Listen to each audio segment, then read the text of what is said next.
Welcome to the Webster Insider. I'm Brady Stiff. And I'm Jasmine Hill. As we close out the fall 2023 semester, we report on some news in and around campus and beyond. We begin with news from the College of Humanities and Social Sciences. The Religious Studies major at Webster is no more. This school year will see the final recipient of the Religious Studies degree walk at graduation. We find out more about the decision, why it was made, and what it means going forward. If you're preaching being a global citizen, you kind of have to have religion. Senior Alexis Malley will be the final student from Webster University to graduate with a Religious Studies major. Reasons for cutting the program include a lack of enrollment, as well as a lack of financial support and promotion by the university. It all amounts to, perhaps, a misunderstanding of the true intention behind offering a Religious Studies major in the first place. Usually people who come into the Religious Studies program and have an idea of wanting to be a minister give up the idea during the course of their study because they see the diversity of religion and it challenges them to think through why they have the faith they have. Religious Studies has a long history at Webster, originating from the Sisters of Loretto, who established the foundation of what is now Webster University more than 100 years ago. I was hired in '88. There was one faculty member in the Department of Religion, which was inherited from the old Sisters of Loretto school. It subsequently became Religious Studies as a better way of representing what the department did, which was to study religions rather than to teach people to be religious. And I think it just broadens your worldview in general. It gives you a more holistic understanding of the world we're in, why people, kind of may fight over the things that they do, argue over the things they do. And it even brings you a better understanding of your own, culture and your own place in it and kind of how it got to where it is now. I think the whole university loses when it claims to be global and doesn't study one of the most important global phenomena out there, right? There is a perception among the liberal academy that, well, religion doesn't matter. We'll tell that to the billions of people who practice a religion. There are a number of practical reasons the decision was made to remove the Religious Studies major. What had once been a creative program with thematic courses, like I taught a course on evil, and we taught a lot of topics courses that changed from semester to semester, those didn't fit into the structure of the GCP. So we stopped getting students, and not teaching students means you don't have a program. And the other shift was a practical one or a mechanical one because you don't find the courses anymore. We used to have program books that listed all the courses and you could look them up, but now the interface is not user-friendly. You go to find specifically what you want. It doesn't encourage you to browse and discover what's out there. Going forward, the College of Humanities and Social Sciences will not be replacing the Religious Studies major with any new programs, leaving a gap in an institution that was once more well-rounded. Religion is so much more than, what we see on the surface and what we understand it to be. It's not a science, but people live their lives around stories. And religion is ultimately telling the greatest story of humankind. While majoring in Religious Studies will no longer be an option after this year, a Religious Studies minor is still being offered. Raina? Thank you, Brady. Soon, there'll be a new four-legged addition to the School of Education in the form of an official school pet. For students in elementary education, class pets can be an integral part of the classroom, providing students with a variety of opportunities to learn skills that translate into their everyday life. Even for students in higher education, a class pet can help aspiring teachers. My line to everyone who interfaces with the School of Ed is we teach teachers about teaching by teaching. And animals are used in K through 12 education for a variety of reasons. First, to build community. Second, some animals are really cool that, can teach about other, life cycle content, just general content that you would teach in the class. So they serve as a natural starting off point to have those discussions. Beyond a real-life classroom experience, having a pet in the School of Education will benefit other needs. Love having animals. I think it helps with stress levels, having something there. I think it'll be a more social thing too, where we can have people, gather in a space and see the animal, talk about it, gives a topic of conversation. The idea, not only because of the experience that can come from it, continued to be a fruitful one because for many members of the School of Education community, pets hold a special place in their own lives. I am the proud parent of 2 dogs that are rescue dogs, 4 cats that are rescue cats. I cannot imagine my life without my furry friends. With the new pet expected to be around by mid-spring, the school's Student Education Association plans to make caring for the animal voluntary, with any remaining tasks to fall on the committee officers or School of Education staff. It's been something that I've grown up with since I was very little. My family has always been very into the well-being of animals and taking care of them. So I've kind of grown up with that, and I just see it as very important. The School of Education has yet to announce the kind of pet it will officially declare as the school's newest member of the community, despite a recent vote on the matter a few weeks ago. We're told further research is being done to ensure that the animal selected is best fit for its new environment. For the Webster Insider, I'm Raina Friedman. I am Laila Hoshimova. Every year, 22 million of pounds of food go to waste on college campuses across the country, according to a national advocacy group. At Webster, a system of monitoring and adjusting food preparation based on actual consumption is a proactive approach to minimizing food waste. This practice aligns with the ethical considerations, promoting responsible resource management and the commitment to minimizing unnecessary waste. You see trends over time of we have an idea about how many students and staff that we serve on a daily basis. And so we prepare food based on that amount. And at the next day, we can pull from our computers how many people we actually served. And if we realize that we served less than we planned for, we can make efforts the next time we make those items to maybe make a little bit less. Webster's food service company Sodexo has a website where you can get a meal plans and talk with dietitian. Zoanthrope also emphasized the importance of individual responsibility in reducing food waste and encourages mindfulness in portion size, especially with condiments like ketchup.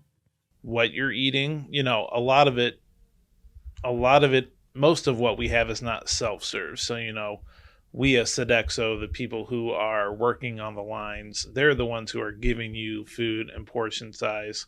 I think a lot of it can come from like condiments and things like that. Like when you're taking ketchups or stuff like that, only take what you need, because a lot of times we see people will grab a big handful of ketchups or something like that, and then a lot of that ends up getting thrown away. The salad bar is another example. If you're getting salad bar, which is self-serve here at Marletto's, it's, take what you think you're going to eat, because you can always go back and get more. I think it's being aware of those types of things. Wasting food underscores the financial aspect of waste and its impact on cost for both the university and its customers. If people aren't wasting as much as maybe they are, then we don't have to prepare as much food, and therefore that's going to cost less money. And ultimately, it's our customers that are paying for all of that. To learn more individualized meal planning, visit sodexomyway.com website. For the Webster Insider, I am Laila Hoshimova. Missouri ranks 3rd in the nation in book banning, with over 300 books being banned in school districts and classrooms across the state. Missouri lawmakers last year passed SB 775, a bill that claims to prevent books with explicit sexual material from being inappropriately accessed by children. It's recently gaining backlash due to books being banned for religious contradictions and controversial content for age groups. If libraries choose not to comply, they risk losing up to 20% of state funding. However, some area libraries are choosing not to give in to the mandate. The public library is really built on the pillar of intellectual freedom and having something for everyone. And so the majority of the time, we're not going to ban anything. And as director of the Webster Groves Public Library, I can say that I have no intention of banning any books or items. And I think that I have the support of my library board on that as well. The Webster Groves Public Library hasn't received many requests for banning a specific book.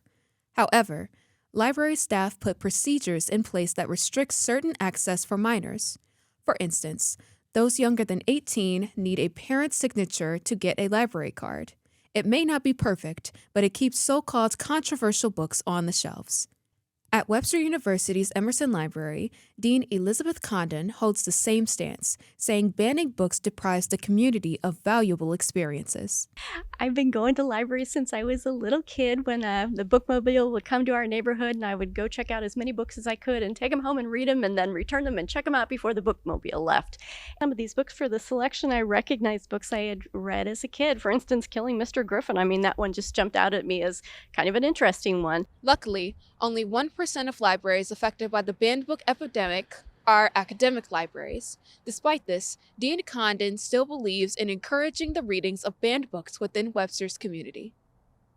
An example of this is the banned book read-in that took place this past October, where students and faculty could drop by, read banned books, or leave notes as they passed by. We had information in each book about why it was banned, and sometimes that's, pretty interesting to see what the reason is. And then on the day, we intended to have just a day-long display of the books, but we noticed throughout the day that people were checking these books out. I mean, they're interesting and engaging, they're on really relevant topics. And so we decided to just leave the display up all week and let people find the books and check them out. Both Webster Groves Public Library and Emerson Library insist they plan on maintaining the right to intellectual freedom for all.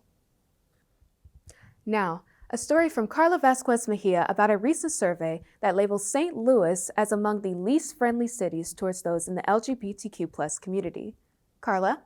Jasmine, Webster has long been known as a safe haven for LGBTQ+ students, but is St. Louis in general not as welcoming to the gay community? A recent study conducted by real estate company Clever has named St. Louis one of the 10 least LGBTQ+ friendly cities in the United States. The study used a variation of factors to select the most and least friendly cities, such as the number of LGBTQ bars per 100,000 residents, to the state laws for each city. We asked St. Louis Mayor JOUR Jones to comment on the study during a recent press conference grading the city for its LGBTQ Municipal Equality Index. I haven't seen that particular poll, but all I can tell is from my experience living and growing up here that I've never felt unwelcome in St. Louis, ever. Officials present included Robert Fisher of Provo, Missouri, a statewide LGBTQ+ advocacy group. There are going to be multiple studies out there that kind of give conflicting viewpoints of how the city of St. Louis is. And I think the key point is we heard from Mayor JOUR Jones today saying that there's a lot of work that still needs to be done. We may have achieved 100% score on the MEI for the Human Rights Campaign, but there's still much more work that needs to be done, and St. Louis looks to be committed to be doing that.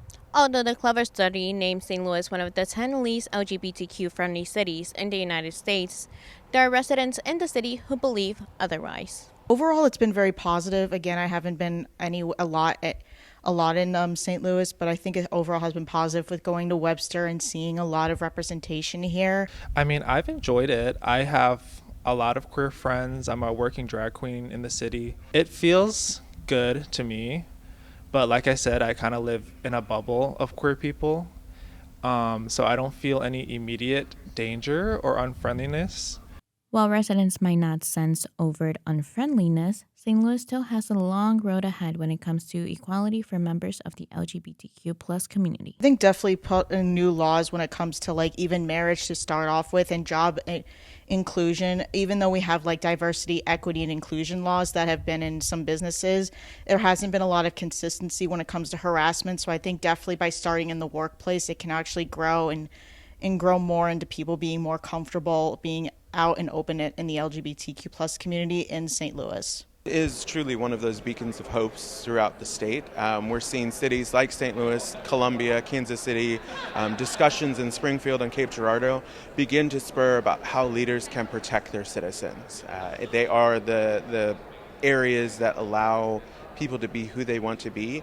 Additionally, Fisher has suggestions for members of the LGBTQ+ community who feel attacked or harassed. Right now, we are looking to hear from people who have been harmed by the laws that have been enacted, how they're impacting you, because we need to know how detrimental these laws are. We certainly know just from exactly how we've talked to community members, but hearing firsthand of how you're being harmed in your local areas is so incredibly important to paint that larger picture for people of exactly how LGBTQ plus people, specifically Missourians, are under attack.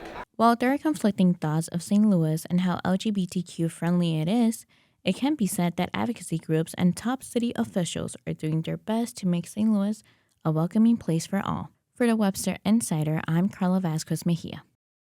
That is all our time for this edition of the Webster Insider. Thank you for watching. I'm Jasmine Hill. And I'm Brady Stiff. On behalf of our Webster Insider team, we wish you all a very happy holiday season.